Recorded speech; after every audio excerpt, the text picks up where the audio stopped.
Do you know what gets me, Steven? What's that? What gets me is when people send me messages like, hey, I'd love to shoot this Poison concert that's coming up. Could you give me some contacts to talk to people? It's like, no.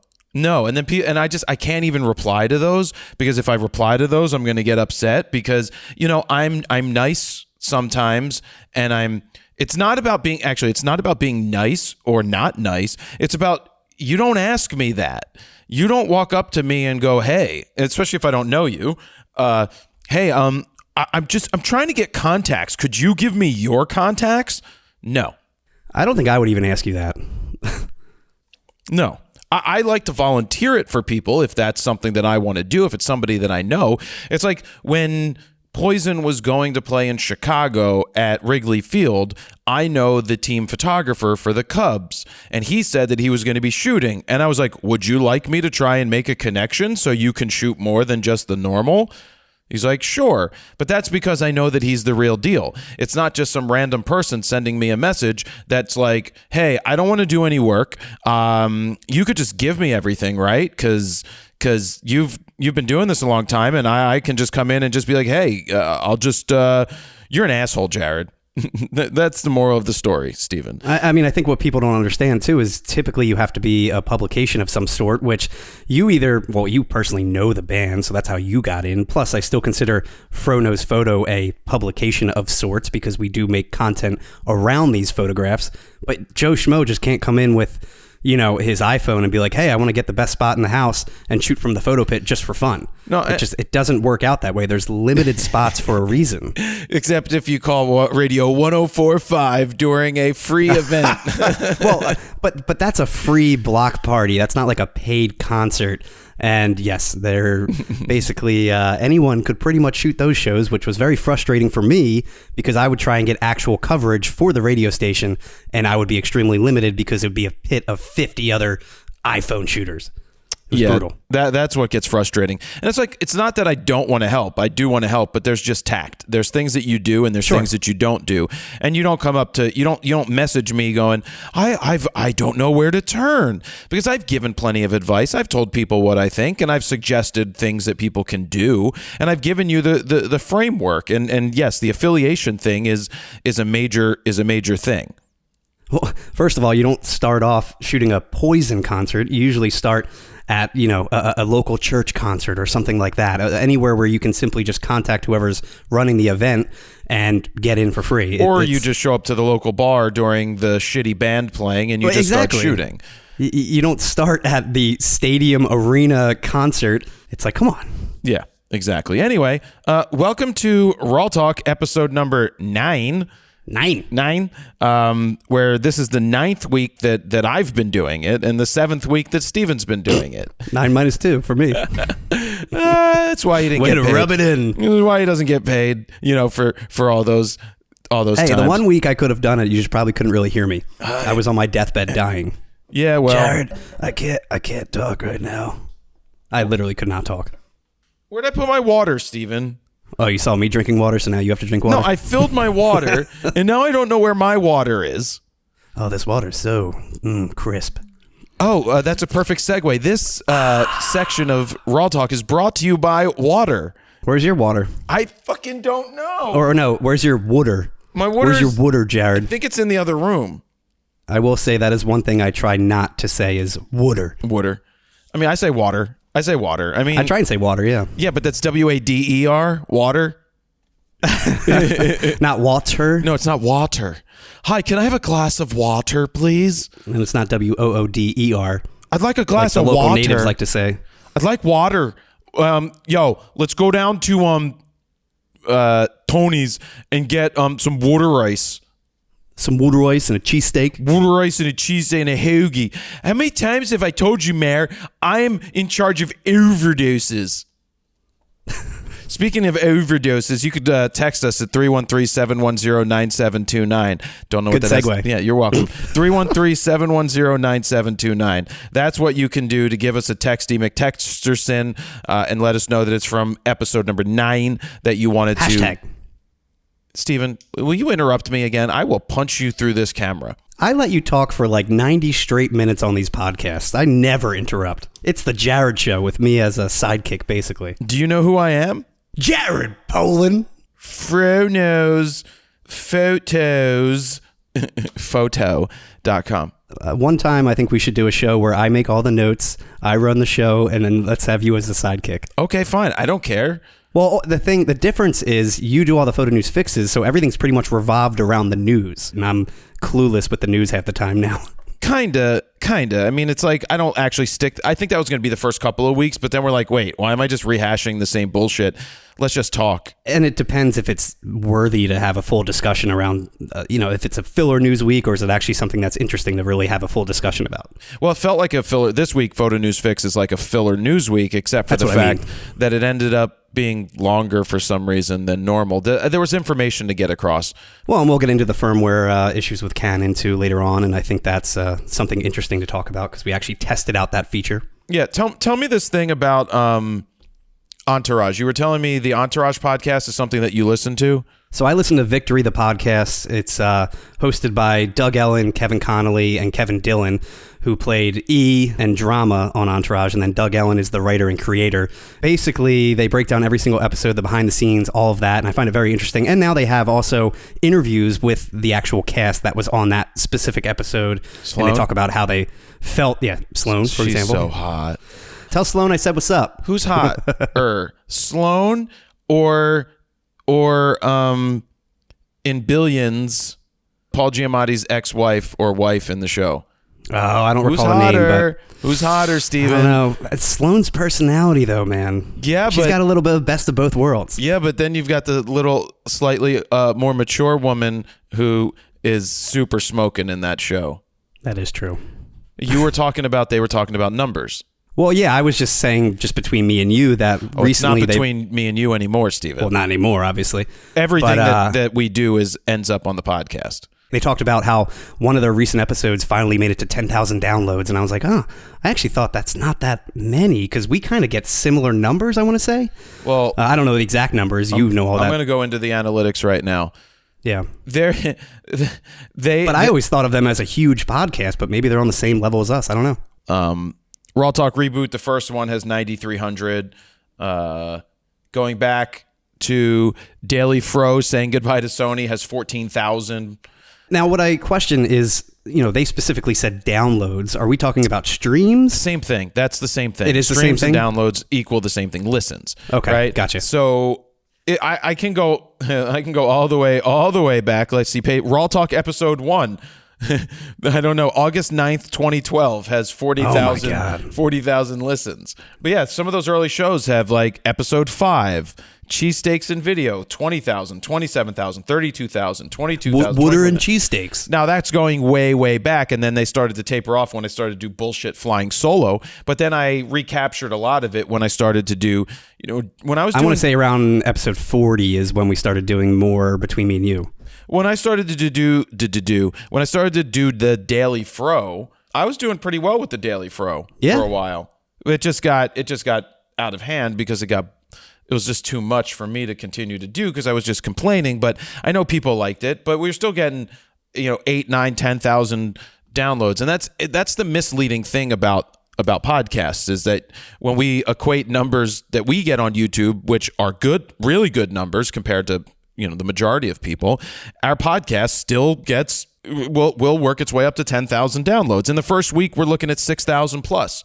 And when we were doing video with RAWtalk, and especially streaming live, I mean, we were looking at 20 to 30,000, even 40 on YouTube, on top of the analytics from Libsyn and all the streaming services. And I probably thought those numbers were terrible, which maybe they weren't. Because when you compare it to a normal YouTube video, they did seem much lower. I mean, half of what we normally get.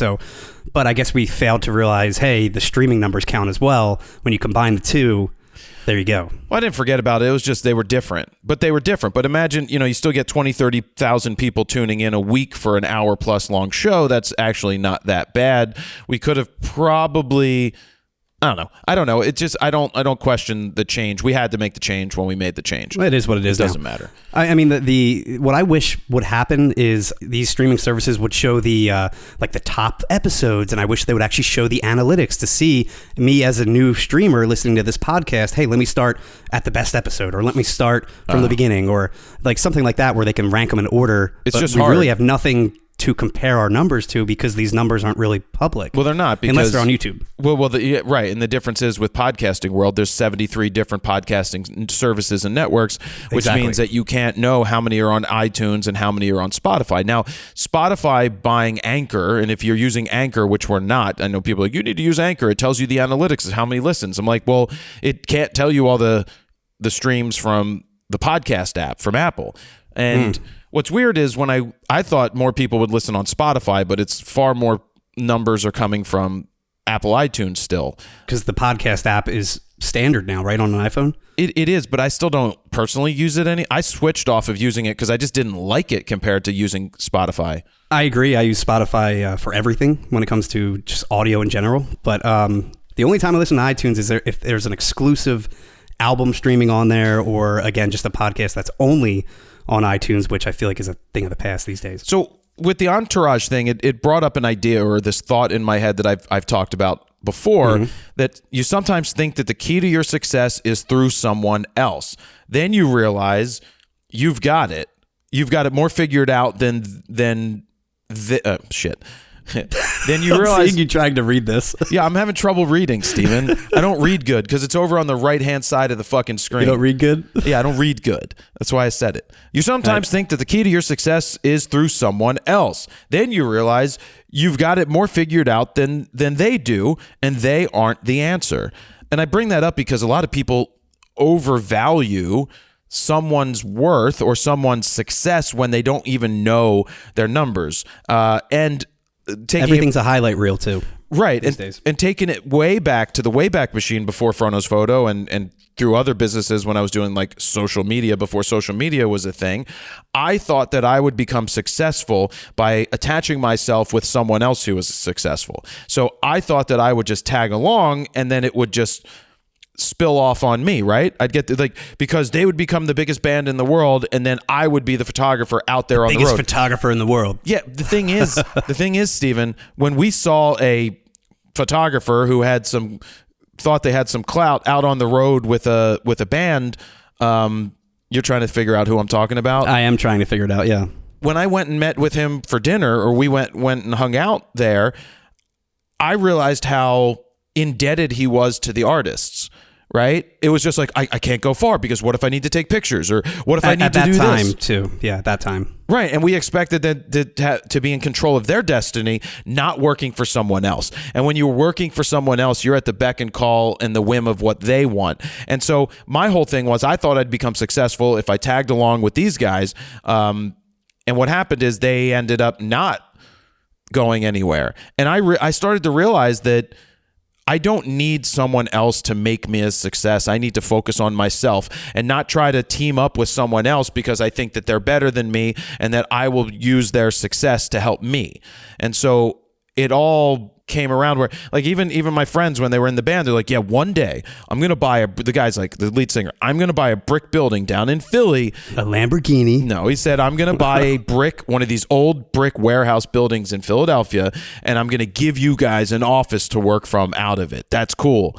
Right. And so, yeah, I bought the building. You know? Oh, yeah. No, I take that. No, this isn't a take that thing. This was more of a take that to myself. So it's not like an arrogance thing. It's a me saying to myself that I fucking did it. That I did. Now fuck off, Steven. I'm going to give you an office in the new space. Yes. No, I'm going to take one of your 17 buildings that you have. Yeah. So I bought the building, and that's just, I like the fact that I finally realized that I need to do this on my own. I need to stop trying to latch on to someone else to be a success, that I didn't need the other people. I think it comes down to, I think it would be very difficult for you to work under somebody else, to take, direction from somebody else. I think you're I know what I want. I know how I'm going to execute it, and I'm going to do it my way or the highway. I try to think about that and like, what would it be to have a job? And then I'm like, no. I mean, like, obviously me and you will bounce off each other in terms of if I give you certain direction or you give me certain direction, we kind of compromise in the middle and figure out like what's the best way to make this certain video. But it is very hard for me to directly tell you like, no, you need to do it this way. But I mean, every once in a while we do it that way, but it's definitely more of a compromise because I kind of mix in what you want, what I think it should be like as well for the audience. And I think, again, taking full direction from somebody, though, is tough for you.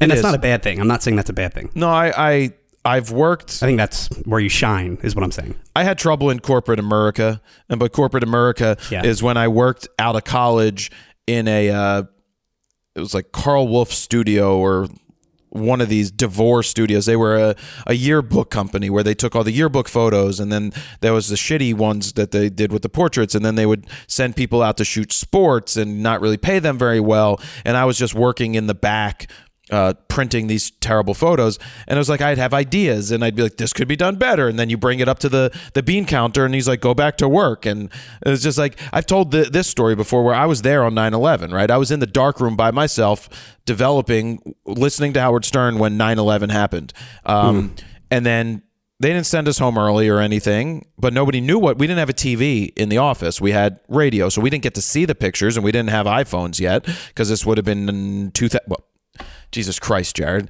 It would have been 2001 on September 11th around 9:37 in the morning, you dick.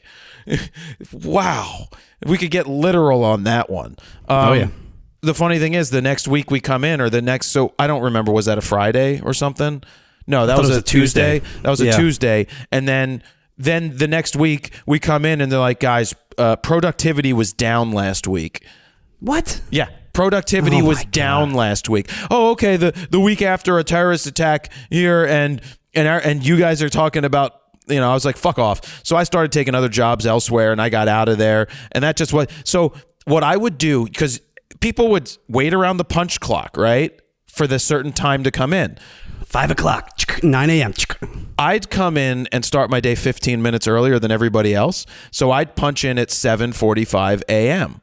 Would they get mad at you for that, though? And then I would punch out at 3:45 p.m. instead of 4 p.m. So you still did the full. Then they questioned me.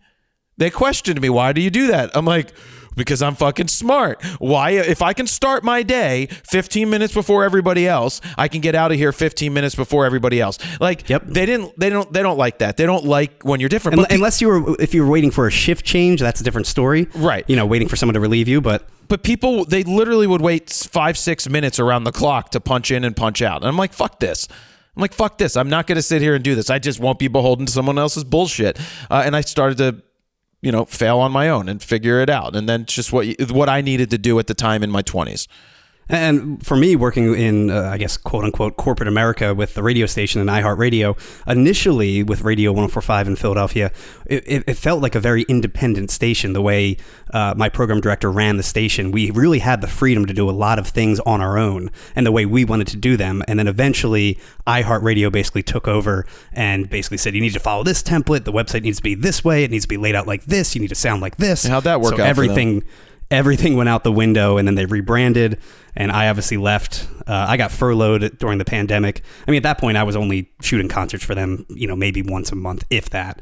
So I was pretty much done with the radio station, but now I'm officially not an employee at all anymore. No, you shouldn't be. But we did have, even though it was corporate America, I still felt like it didn't feel like that corporate environment again, at least the heyday, the first few years. Yeah, I got you.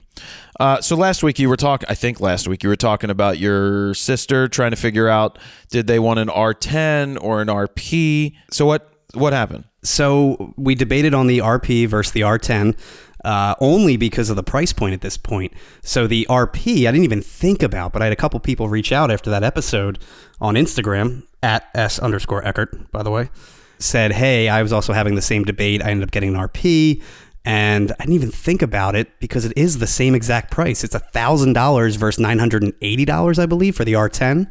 So we're looking at a dumbed down full frame camera that's a couple years old, extremely slow frame rate, versus a current day APS-C, smaller sensor, all the bells and whistles type new camera. So I brought both kits home, showed her both, and basically said, you could kind of stick with the RP with a 35-1.8. It's a cheaper lens from Canon. Or you can go with the R10 and try and stick with, say, the new 24 1.8 or something like that, and to try and get the same focal length with APS-C. I ended up setting it up so she could simply basically take those pictures, bring them to the iPhone, and then edit them in Lightroom Mobile, because that has been her workflow from day one, and she actually uses a ProPack 1, 2, and 3. I think she specifically likes Mentos and Mount Airy and all those like light and airy type presets. Terrible. So instead of shooting RAW, because with the RP, you can actually only transfer JPEGs with the Canon Connect app, unlike the R5 and stuff like that, where they actually let you transfer RAW files to your phone. So I set it up so just JPEG, more of a flattened picture style, and then sent that to the phone and showed her how that works. And she's like, oh, I thought I'd have to take a memory card, put it in the computer, all of that.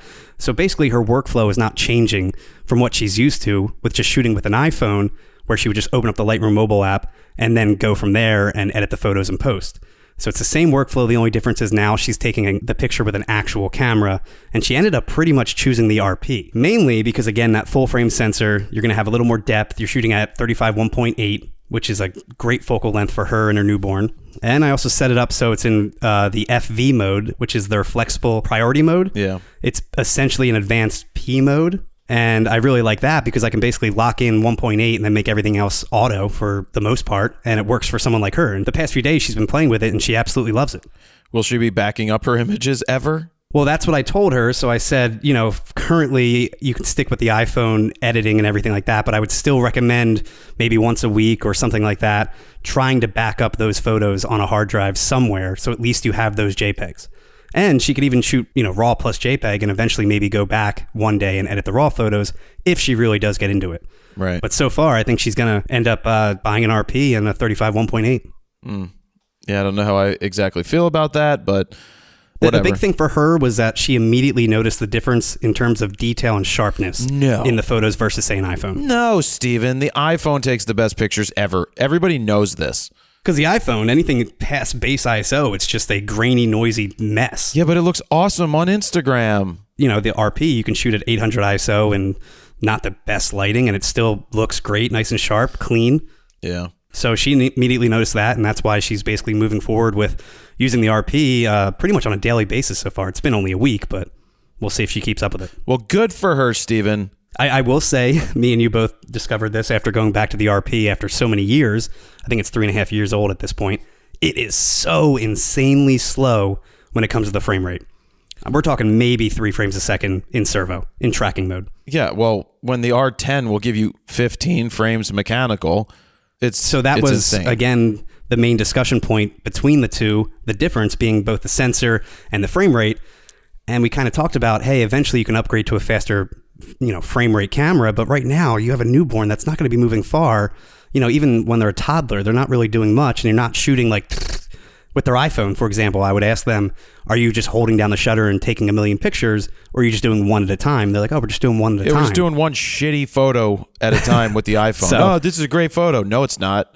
And I tried to get her to shoot manual to keep at a lower ISO because, again, the iPhone's such a grainy, noisy mess when it's higher.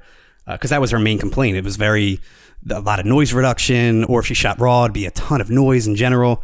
Now she's shooting with the RP, and that problem is non-existent anymore, and she's just shooting one picture at a time here and there. All right. Well, good to hear an update on your sister. Well, I think a lot of people, that is the debate. I have $1,000 or $1,500 as my budget. What do I go with?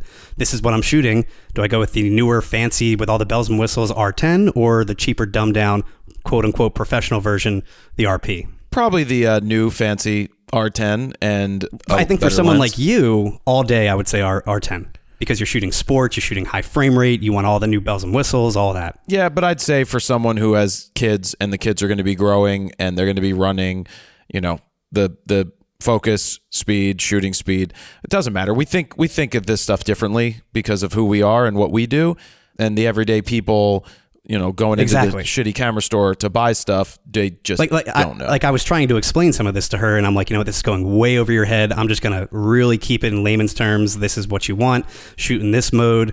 Just stay in FV mode. Be at 1.8. Don't adjust that number at all. Just very dumbed down for the most part. And, she doesn't mind it. She just wants to be able to take the picture, select the photos on the Canon app, and then edit them in Lightroom Mobile, and done.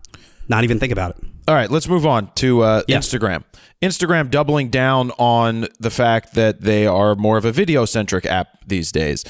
Adam Mosseri, the head of Instagram, put out a terrible video from a hotel room somewhere talking about how Instagram is, some people may be seeing a new feed where it's a full screen feed and people aren't liking it, but just understand that it's only going out to a couple percentage of Instagram as a test, and when it gets good, then they'll release it, but right now it's not good, so don't worry about that. Didn't he ironically put out that video on Twitter as well? And not on Instagram? Well, so I thought that at first too, but then I went and saw that it's on Instagram. At first I thought it was on Twitter, but I'm like, why is someone sharing the Twitter and not the Instagram? That makes no sense. But then before I wrote that into Photo News Fix, because in the news articles that I read, they posted the Twitter, and I'm like, this doesn't make any sense. But maybe it's just easier to embed the Twitter than it is to embed a video from Instagram into a post. Yeah, maybe probably, that's a thing. But then he goes on to talk about that, we hear you guys about photography and we're listening, but, photography is always going to be a part of Instagram. It's a part of our heritage. It's where we started. But with that being said, the truth is things keep changing and more people are engaging with video on Instagram. I'm not actually reading. This is just off the top of my head. More people are engaging with Instagram via video and more comments and shares and interactions. And that's what we care about. And I'm like, well, yeah, when all you're doing is showing videos and upping the reach of videos, then when you're forcing them to only watch videos, that's all people are going to see. So yes, that's what they're going to interact with, because you've devalued photography. You've devalued the old school way of doing it. With that being said, they're an app. They can do whatever the hell they want. We don't pay for it.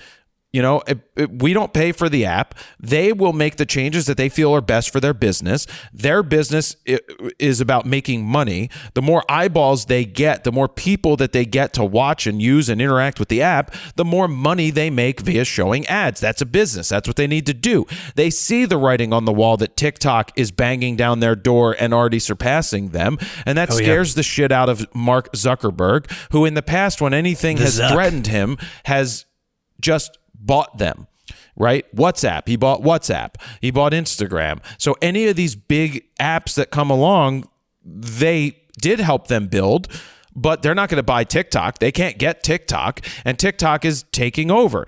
Also, with the Instagram thing, with photography, you even have the Kardashians posting the "Make Instagram again, sign our petition," of which I will never sign the petition. I don't sign petitions. I've said it before. I think petitions are absolute bullshit.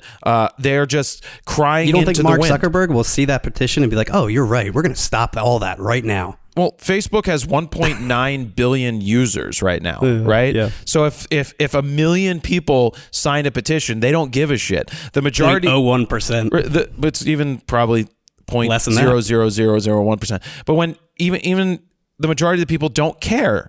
They'll just continue to use Instagram because they're not us. They're not the creatives, and that's fine. They just want to consume. But I'm not going to go ahead and sign a petition to say, make Instagram again, because it's free. I don't pay for it. They do all the work. I built a following on it, but I will adapt. You either adapt or you die. And I'm not saying that I wouldn't like to see photos have more reach like they used to have, but we also have taken steps to adapt to the video-centric aspect of it, and we're trying stuff.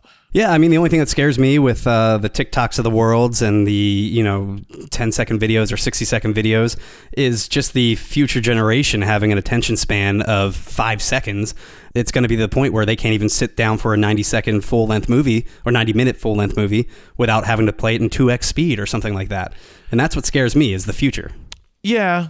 The children are our future, Stephen. Even someone like you only consume content at 2x speed 99% of the time. On YouTube, yeah, I try to consume it faster. Even Netflix, aren't you now starting to play your videos? Not at home. Only on the computer at lunch, and they're shitty shows. They're like not the cinematic shows and not something that I need to watch like Ozark and watch it properly. It's just like Working Moms or F1 Need for Speed, right? Things that I'm just like, I don't need, I'm just going to sit here and watch. A lot of the YouTube content I'll consume at 2x speed, especially when it comes to a tutorial and I just want to learn something very quickly. Depends on who I'm watching. If they put time into an edit or it's more pacing and stuff like that, I will watch it at normal speed. There are certain people I do watch like that, but a lot of it's usually 1.5 to 2x for the most part. The way I consume Instagram and Facebook right now, I feel like Facebook is definitely an older demographic these days. I'm really only probably looking at Facebook groups. I rarely check my feed. I don't check my feed at all. I never do. Yeah. I haven't posted on my personal feed in a long time. Yeah, I rarely check it. I really just check on a lot of the notifications I get. Bless you. I had to sneeze.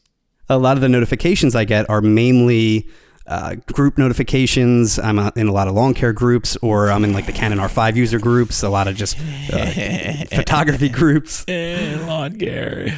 And nerd groups like computer stuff and that kind of, and editing. And then with Instagram, I'm only really looking at stories. I'm rarely also checking that feed as well. Yeah. I check the first couple of stories, which usually are algorithmically the people that I care about the most. Jared Polin being the first one. No. Well, I mean, that's your job to know what I'm doing. Like when I would put out Daily Froze, Steven would have to listen to hear what I said.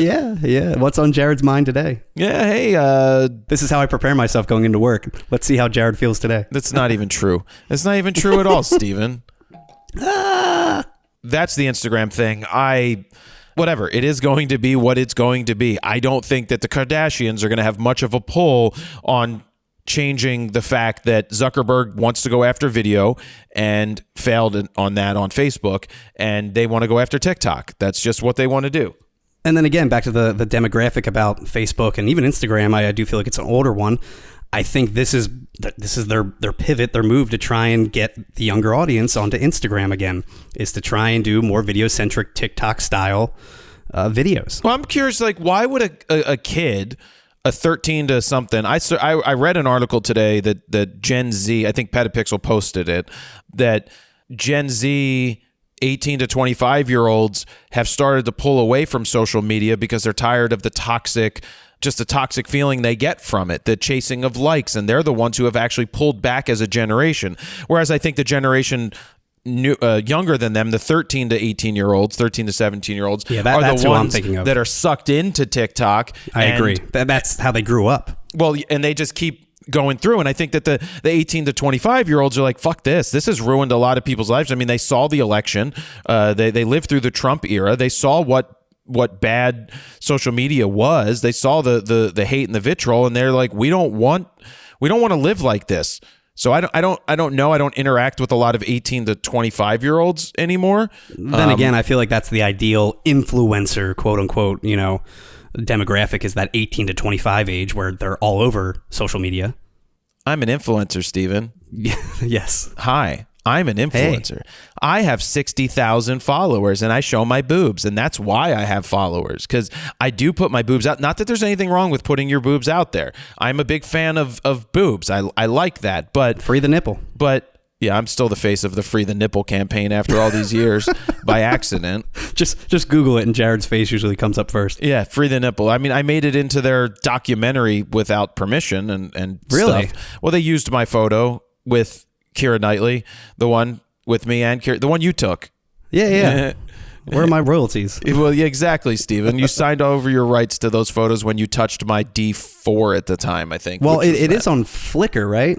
Yeah, I have it. I have that on Flickr. But do you have the rights and everything set on that, or is it just anyway? It was probably share alike, and then point. Yeah, but it was probably you have to credit, which who gives a shit? Nobody does anymore. I don't even worry about that stuff anymore. It was just more fun when you get views and eyeballs because it just helps you out. I mean, it helps some out and it doesn't help others out. Whatever. Yep.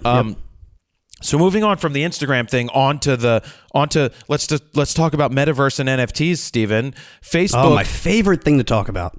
Facebook has lost $15+ billion in the last year investing in the Metaverse. They lost like $10 billion the first quarter or something that they threw into it, or the first half, and then they lost another 2 point some and 2 point some now going after building out this Metaverse, this mythical bullshit fake world that Zuckerberg thinks is the next coming of what everybody wants. Like, he goes on there, it's like, hi guys, I'm interviewing Neil deGrasse Tyson.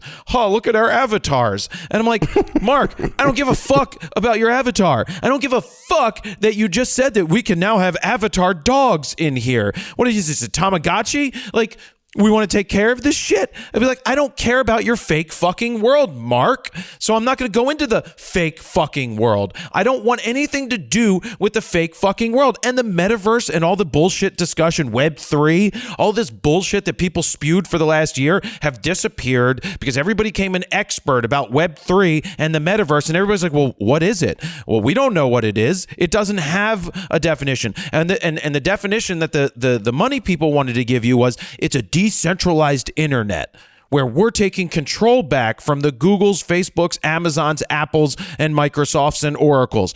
Oh, okay, wait, you want to take the power? So you want your brand to be associated with the metaverse, meaning that you want to take full control, and now you want to be the gatekeepers, and you want to be the one that are going to benefit the most. So you're just perpetuating it by thinking that you'll become the new gatekeepers. It's just fucking bullshit that everybody jumped on. We didn't jump on it, Steven. Like, how many people on Instagram? I follow like this. But I do feel like you get to a point where you start to question, like, should we jump on it because everybody's talking about it? It's top of mind, right? And when that happened months ago, I went ahead and looked into more information about NFTs.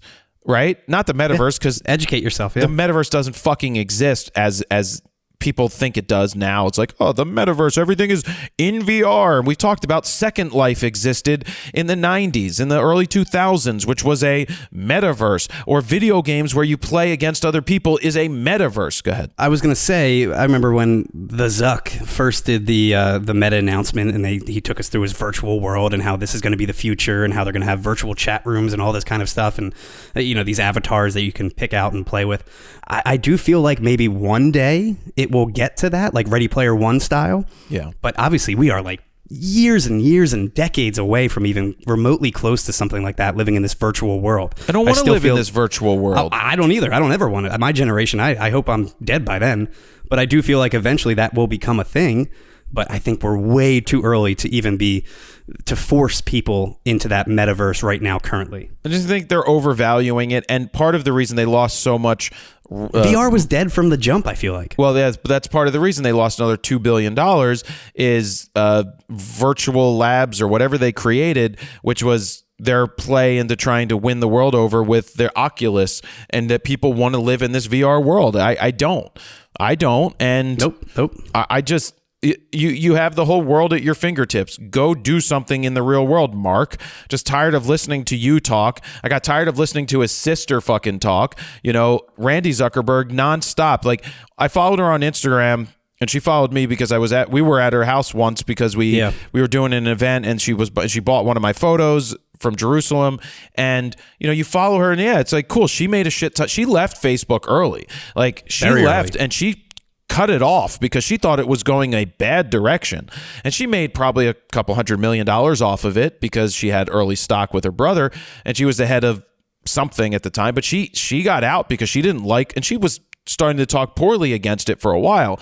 Well, when I followed her on Instagram, I followed her for a while, but she changed tunes real fast on she started to get into crypto after it had already blown up and become this major thing. So crypto was like, Bitcoin was at like 50,000, and she started to make content because I think she got on a board of a crypto app, and she's like, guys, do you feel like you've missed out on the crypto because it's at 50,000? Well, this is still early. It's going to go up to like 300,000 or 500,000 people say in 5 years.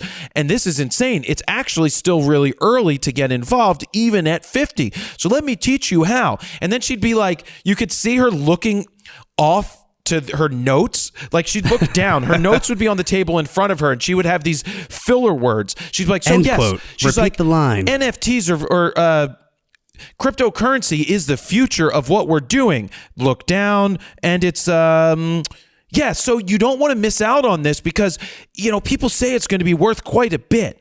And it was just bullshit. It was just more spinning. The whole thing with Metaverse and NFTs and 3.0 and all this is people just spitting talking points. Just regurgitating this bullshit. Yeah, these talking points. The same stuff. That even they don't understand. It's community. It's on the blockchain. It's going to revolutionize things. It's going to decentralize it. It's going to be part of the Shebangerville. It's just what I want. Another metaverse inside of a metaverse. Shebangerville. We have only made 10,000 of these things, which means only 10,000 people could be a part of this community. I don't want to be a part of this stupid photo community in a fucking fake world. Just what photographers need, Steven. Just what photographers want. Guys, let's log into the metaverse, buy fake cameras, and go shoot fake photos of fake things happening when I could go outside and kind of maybe go take real pictures. Yep. That's it? That's all you got, Steven? That's all I got. I hate talking about the NFTs and the metaverse and all that crap. Shit, I barely even talked about NFTs there. It's funny how fast they dropped and all the people that disappeared real fast. They were all like, this is the future. We need to do this. Everything's fire an emoji, NFT. fire emoji, NFTs, the future. Gary V. 3.0. Gary Blockchain. V. Yes, blockchain. Oh, there's V-Friends. There's so much utility. That's the word. That's We've it, created NFTs with utility. Oh, you mean if you buy this NFT, you can get a chance to win something? That's called a raffle ticket, right? And yes, I'm shitting on it. You get access to the Discord, which is really just a new way of saying that's access to a chat room that we can all talk in. Dude, everybody was like, oh, I need to start a Discord channel. The conversations going down in the... This is Gary talking. The conversations going down in the Discord are fire. Like, what do you... Like, you just want people hanging around in this bullshit chat world all day? Like, this was 1995 for me. 1994, when I would go into chat rooms looking for hot honeys to talk to. ASL. Yeah. For those that don't know, age, sex, location. Yeah, like it mattered. Like I was going to meet someone. BRB. Let me put on my away message. We didn't have away messages back in AOL times. Yeah. In AIM times, you had away messages, but not AOL times. What was your buddy icon? What's a buddy icon? Remember the buddy icon? You could actually customize it in your AIM profile and everything. I don't remember buddy. You weren't cool then. No, I wasn't cool. But who was in your top 8, asshole? Oh, on MySpace? Yeah. Well, Tom, of course. He was number one. I got rid of Tom real fast. I'm like, you get out. And Tom's a photographer. Well, in the beginning, you couldn't get rid of Tom. No. And then you could switch it to whatever. Oh. And then I think they came out with top 12 eventually. Top 16, I think it went to or something. Is that what it went to? But yeah. I do miss the audio player. I used to love putting like my top 5 songs. Oh, really? That was a thing? Yeah. That was a thing, yes. Should we get into the Canon firmware right now? Let's do it. Let's get into the Canon firmware. So, the other day, last week, Canon released firmware for the R5, R6, and R3. They updated the R6 to do some minor things. The R5 got the ability to extend its not extend its record time, but it could record longer before overheating.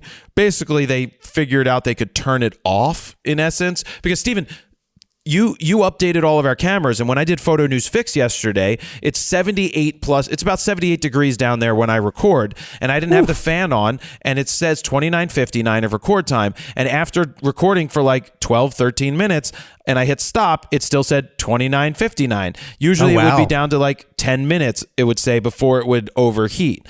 But I've never had an issue with fix overheating. For those that aren't familiar with the R5, that 10 minutes, it's more like an estimate that the camera's thinking. Like, all right, we're thinking based on the actual software installed that it's going to overheat around the 10-minute mark. Now, typically it goes to, say, 20 minutes or something like that, not really 10 minutes. But it's good to know that it reset to 29:59 because typically that's never happened unless we actually ran the fan at the entire time of recording.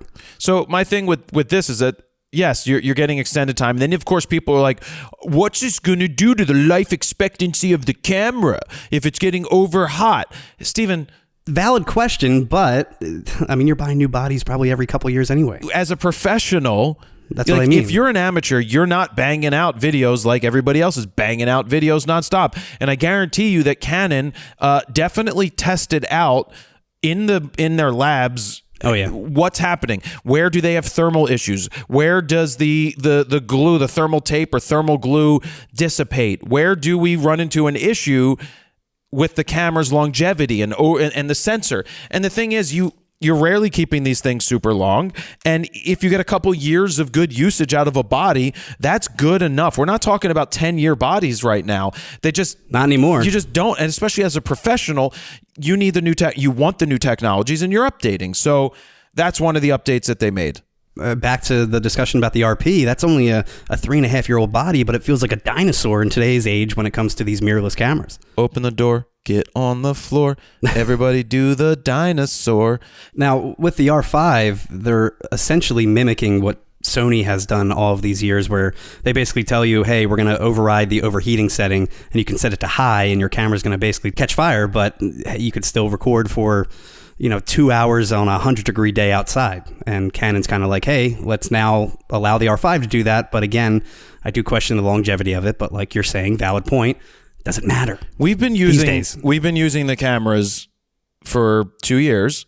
We film quite a bit with them, and they would get the same amount of heat, but we don't have the overheating issues. As we said, we either run the fan on the back, or even if we don't, you still would get a lot more time the way that Steven was shooting, with starting and stopping and starting and stopping. It's not continuous nonstop record. It's not like you're recording daily life for 8 hours a day. That's probably going to hit a limit at some point, but maybe it won't. And, we're not shooting wedding ceremonies in July outside where it's 100+ degrees and the camera's overheating in 5-10 minutes.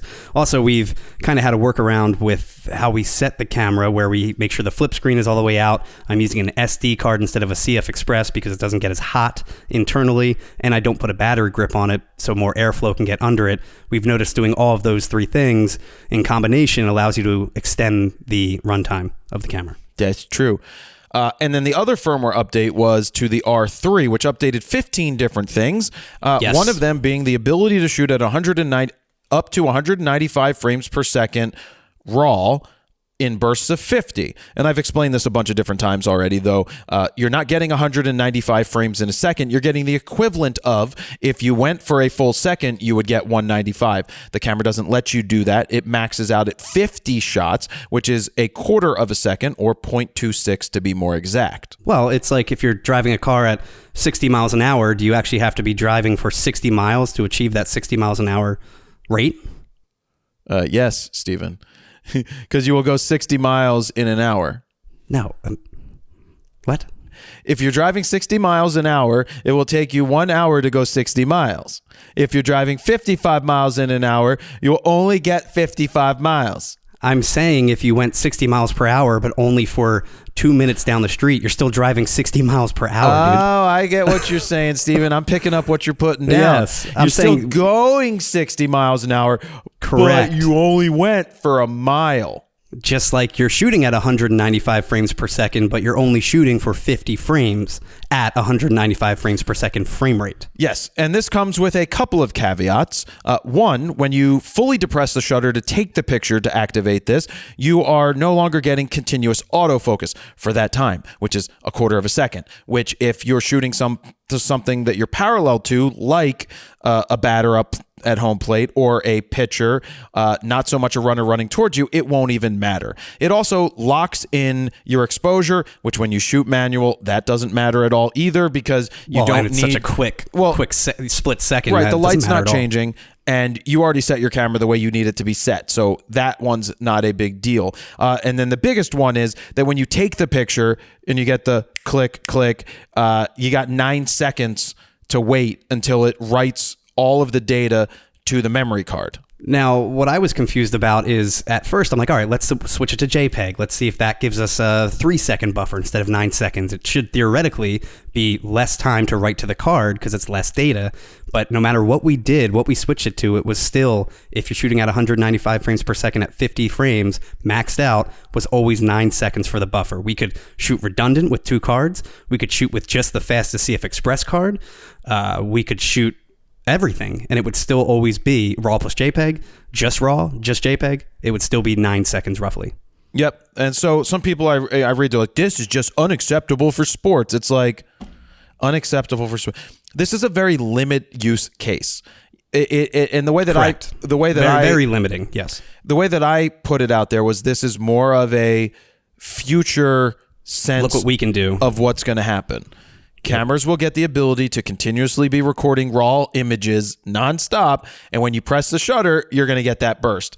And that brings up the whole people talking about, oh, are we going to need photographers anymore? And I always come back to they've been saying that since day one, when Kodak came around with the Brownie, and even before then when it became much easier to do certain things. Just because more people can do it doesn't mean that they'll be good at it. You still need that creative eye. You still need to be able to pluck out that perfect frame of that burst, all of that. Well, let me read what I wrote yesterday, because I posted this. I also sent it as a text, and then I'm sure some people took it a little wrong. But on Instagram, I posted how the 402.8 on the R3 looked, and how amazing the bokeh, just how amazing the subject looked.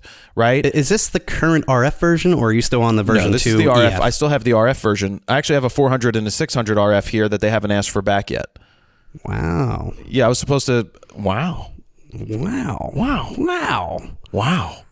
Just going to pretend you don't have them anymore and not email them back? Yeah. No, they was due back like July 1st or something. Due back in March. He said keep it for June, but I honestly think one of the higher ups was like, yeah, let Jared keep that because he keeps using it at these events and it makes us look good. So there's that. So I posted and I said, let me move this. That's what I said, is let me move this. I want to move it in front of my face. There's a reason pros use the gear they use. It helps separate them from everyone else. And yes, as a pro, gear does matter and play a part in your success. And yes, non-pros have access to the same gear, but what they don't have is the skills built over years. Sure, they may get lucky every now and then, but they will not be taking your job as a professional photographer. The person with an iPhone will not be replacing you on the sidelines anytime soon.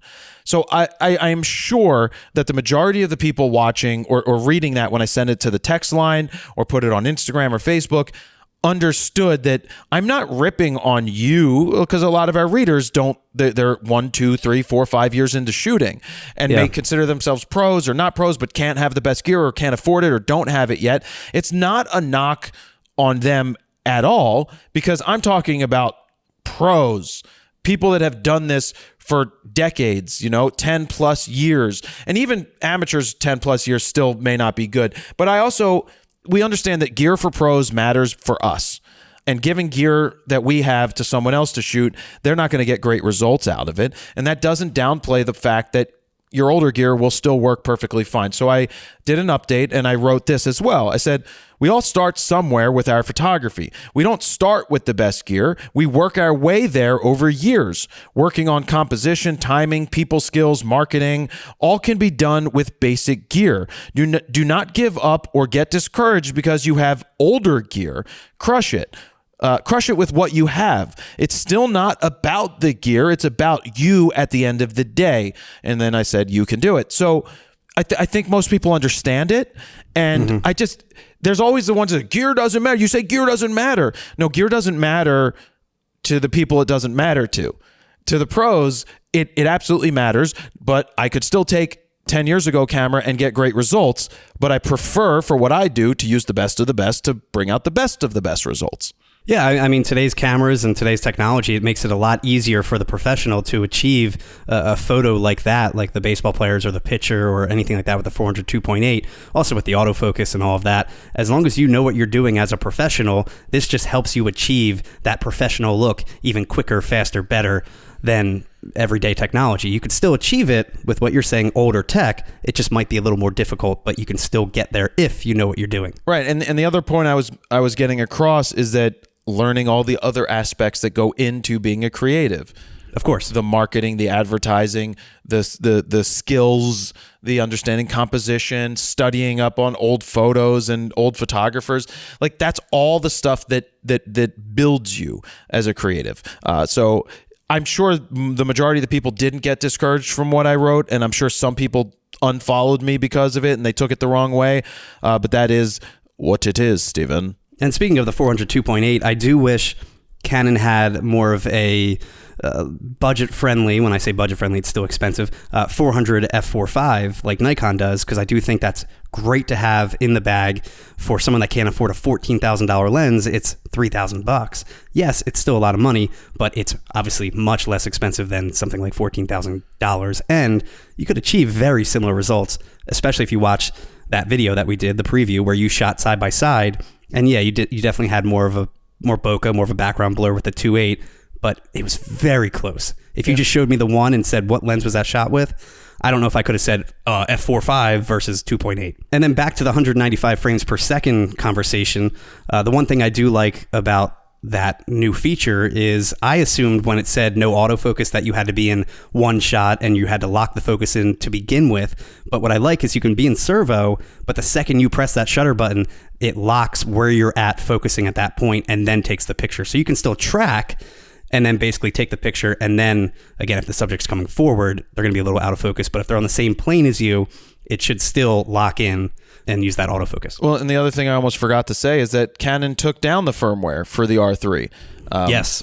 Because people started to say, well, where's this firmware? You put out a video, but you used it. Where's the firmware? And it turns out that they pulled it. Again, they had another issue that they discovered, so they pulled the R3 firmware. They didn't tell me what the issue was. I asked. I'm like, what is the issue? It will be resolved and back shortly. And from what Steven found on a forum on Canon Rumors, and apparently on DP Review, they were saying too, but I saw it on Canon Rumors, that someone in the UK spoke to a CPS, Canon professional service person, who said that the issue was if you reset your camera, you would lose access to the mode dial, so you wouldn't be able to change out of probably program where it starts to get into manual, TV, AV, or any of those settings. So yes, that would be a bad thing. And I do not want to test it out with one of my two R3s to see if that is the case, because I don't want to brick your camera? I don't want to fuck my camera up.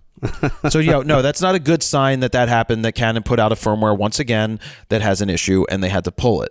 And this is the third time, I think, that they've had to pull a firmware. From the 1.3 version on the R6 they pulled, the 1.5 on the R5 that apparently gave focus issues they pulled, and now version 1.2.0 on the R3. And typically me and you will wait until like a 0.1 comes out, or I'll usually give it some time, some breathing room. You said my R3 was 2 behind. Your R3 was 2 behind, and on top of that, this new 195 frames per second feature, which we didn't really understand via the initial changelog that they released. So we wanted to figure it out and maybe put out a video that day, that Friday when the firmware came out. We were very close to executing and creating a video right then and there, but we had nothing to really shoot to showcase the firmware in action. So we decided to wait. Jared said he had a Phillies game coming up and some other stuff to shoot. So it worked out perfectly. And I'm really glad we did wait until Monday to actually release that video. Because I think as a viewer, if we just talked about it and didn't show really what it was and didn't really understand it from our personal perspective, like at first, if we didn't use it, you wouldn't really understand, like, wait, 195 frames per second, but then it says for only 50 frames. And it does become a little confusing unless you actually use it in the real world. Yeah, and I took it out to the Phillies and used it for exactly how I wanted to use it. Yeah, so that is why we updated right then and there immediately, but just don't reset your camera. Yeah. Could you imagine if I said that... If you got locked in P mode? No, I was going to go a different direction here. But could you imagine, being that I was like 1 or 2 firmwares behind on the R3, could you imagine what Nikon people would say if I was on the wrong firmware? I wasn't on the latest firmware of a camera. They would be like, oh, you're the reason this didn't work right. And it's because you didn't update the firmware and you suck. We've had to hold videos because a firmware update came out like the day we were going to release the video, and then we had to redo all the testing. I think it was the 402.8, if I recall, because we knew that we would get a bunch of comments, even though nothing really changed, at least drastically changed. Yeah, they always say the AF is so much better, and no, I mean, I'm sure there's minor updates and incremental updates, but for the most part, nothing's really changing that dramatically. So we just try and stop from all the fanboy comments saying you need to redo it, you suck, new firmware update, so much better. Yeah, exactly. This video is the worst. You suck. That's basically what they say to you. All right, whatever, Steven. We've got other notes, but that's enough. We've got enough in here of importance. We hit the things we wanted to hit. Anything you want to end with? No.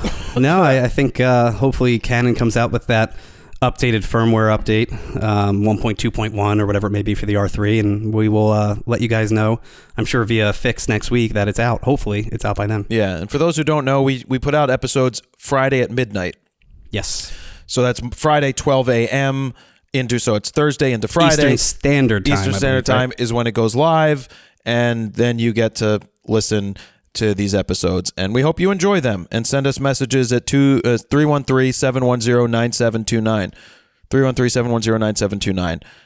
This is episode number 9 of RAWtalk. We thank you guys very much for watching. You're Steven. I'm Steven. Thanks, guys. I'm Jared.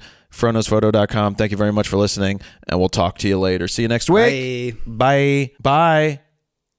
Bye.